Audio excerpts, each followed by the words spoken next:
پشاور کے نواحی علاقہ کوٹلہ محسن خان میں تقریباً 4 سال قبل جائیداد تنازع پر ہونے والا قتل و غارت کا واقعہ اب راضی نامے کے بعد ختم ہو گیا ہے، تاہم یہ اپنے پیچھے کئی سوالات چھوڑ گیا ہے۔ اب مقامی جرگہ کی کوششوں سے فریقین کے مابین راضی نامہ ہی نہیں ہوا بلکہ مزید قتل و غارت کا خطرہ بھی ٹل گیا ہے۔ ایک عام آدمی بھی آج راضی نامہ کے بعد یہ سوچنے پر مجبور ہے کہ اسلام نے ہمیں جو امن و آشتی، صبر و تحمل، برداشت اور مصالحت کا سبق سکھایا ہے وہ کہاں گیا؟ فریقین کے درمیان جائیداد کا تنازع تھا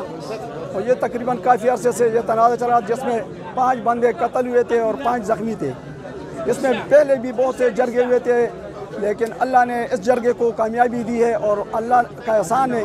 کہ جرگہ نے جو فیصلہ کیا ہے اس پر سب خوش ہے۔ اللہ سب دشمنیوں کو ختم کرے، اور میں سب جرگے مشران کو کہتا ہوں، اگر آپ کی خلوص اور صحیح نیت سے آپ فیصلہ کرنے کے لیے کسی کے پاس جائیں گے تو آپ کو وہ اختیار بھی دے گا اور آپ کامیاب بھی ہوں گے۔ اسلام خپل معنا د سلامتیا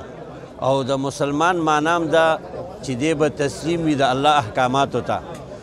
اسلام د مصالحت دین دی، اسلام د صلح دین دی، اسلام د امن دین دی،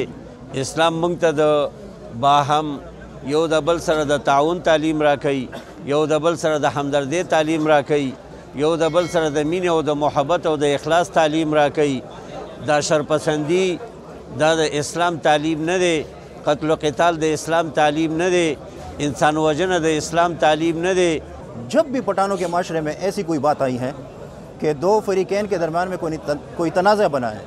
اس میں جرگ مشران، ہمارے پٹھانوں کے مشران جو ہیں، انہوں نے ایک عظیم کام کیا ہے، اور پوری دنیا میں جب بھی کوئی اختلاف بنتا ہے تو اس اختلاف میں فیصلہ عدالت کرتا ہے، لیکن یہاں پہ ہمارے پٹھانوں کے معاشرے میں انصاف ہمیشہ جرگہ مشران دیتے ہیں۔ عدالتوں کی بات اگر یہ آ جائے تو عدالتیں یہ سالوں کیس پڑے رہیں گے، اور دشمنیاں اور یہ فوتگیاں اور یہ شہادتیں اور بڑھتی جائیں گی۔ تو میں جرگہ مشران کو بھی شاباش دیتا ہوں، اور میں اپنی طرف سے حکومت کو یہ ایک التجا کرتا ہوں